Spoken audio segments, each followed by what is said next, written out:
Good afternoon, everybody. As you know, this weekend I traveled to Afghanistan to thank our men and women in uniform and our deployed civilians on behalf of a grateful nation for the extraordinary sacrifices they make on behalf of our security.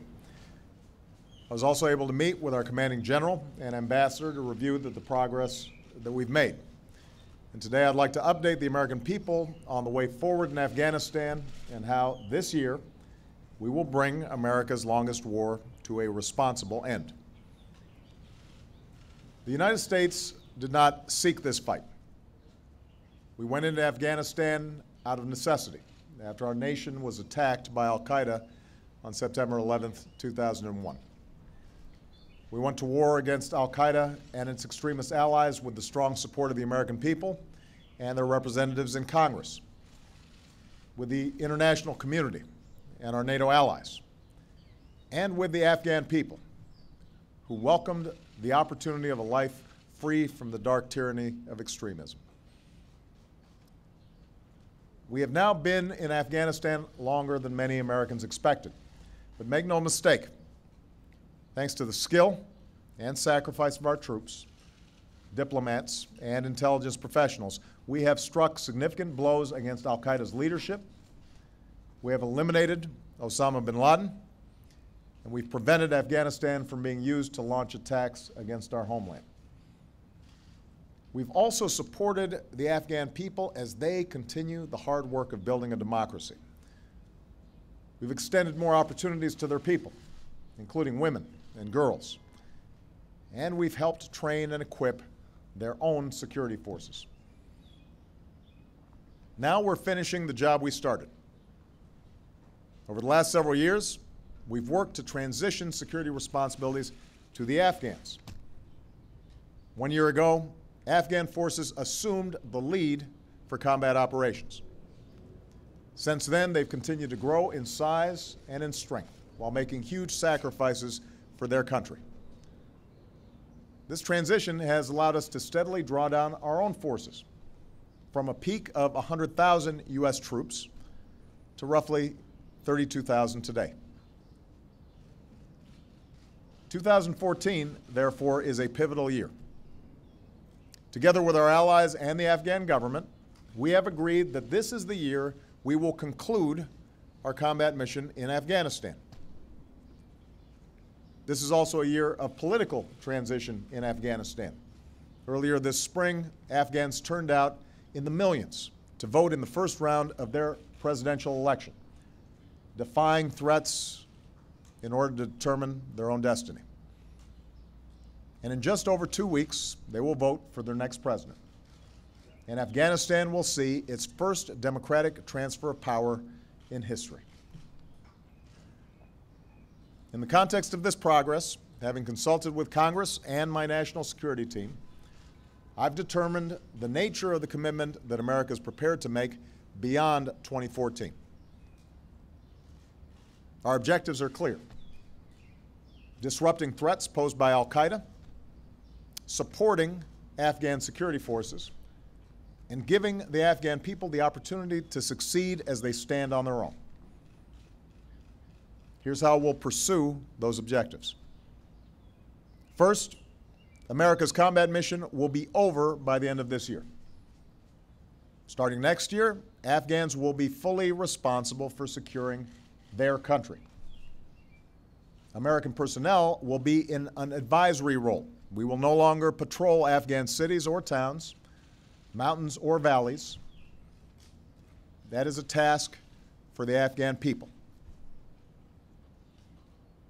Second, I've made it clear that we're open to cooperating with Afghans on two narrow missions after 2014: training Afghan forces and supporting counterterrorism operations against the remnants of al-Qaeda.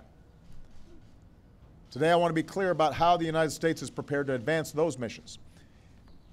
At the beginning of 2015, we will have approximately 98,000 U.S. Let me start that over, just because I want to make sure we don't get this written wrong. At the beginning of 2015, we will have approximately 9,800 9,800 U.S. service members in different parts of the country, together with our NATO allies and other partners. By the end of 2015, we will have reduced that presence by roughly half, and will have consolidated our troops in Kabul and on Bagram Airfield. 1 year later, by the end of 2016, our military will draw down to a normal embassy presence in Kabul with a security assistance component, just as we've done in Iraq.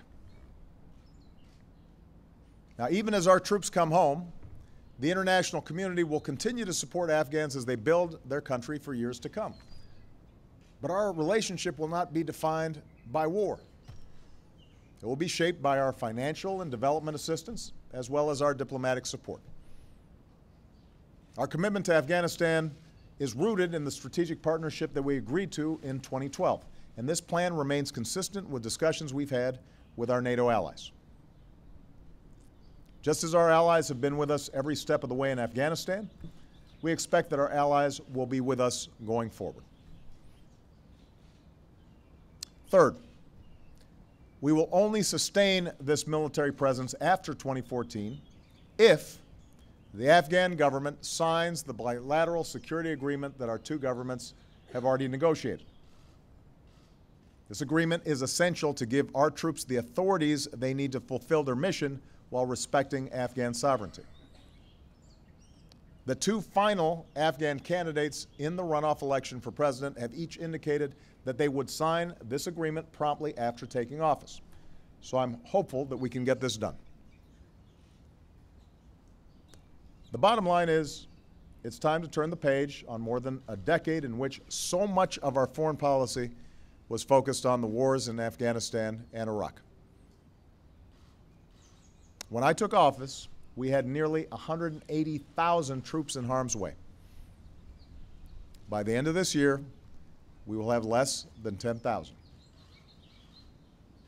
In addition to bringing our troops home, this new chapter in American foreign policy will allow us to redirect some of the resources saved by ending these wars to respond more nimbly to the changing threat of terrorism, while addressing a broader set of priorities around the globe.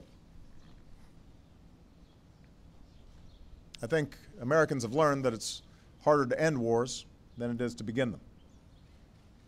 Yet this is how wars end in the 21st century. Not through signing ceremonies, but through decisive blows against our adversaries, transitions to elected governments, security forces who are trained to take the lead, and ultimately full responsibility.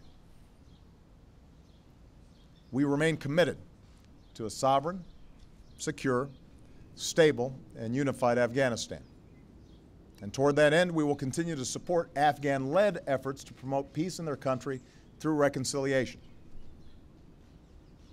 We have to recognize Afghanistan will not be a perfect place, and it is not America's responsibility to make it one.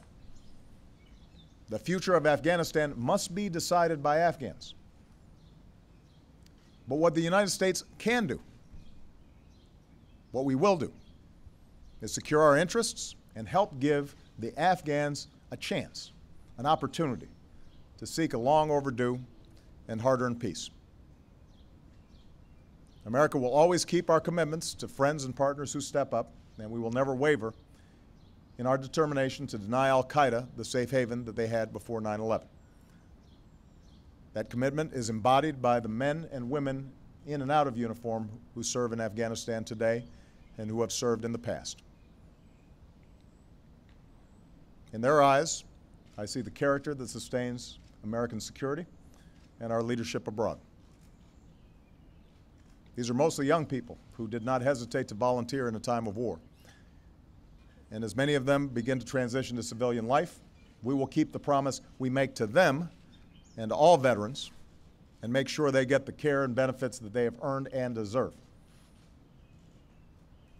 This 9/11 generation is part of an unbroken line of heroes who give up the comfort of the familiar to serve a half a world away, to protect their families and communities back home, and to give people they never thought they'd meet the chance to live a better life. It is an extraordinary sacrifice for them and for their families. But we shouldn't be surprised that they're willing to make it. That's who we are as Americans. That's what we do. Tomorrow I'll travel to West Point and speak to America's newest class of military officers to discuss how Afghanistan fits into our broader strategy going forward. And I'm confident that if we carry out this approach, we can not only responsibly end our war in Afghanistan and achieve the objectives that took us to war in the first place, we'll also be able to begin a new chapter in the story of American leadership around the world. Thanks very much.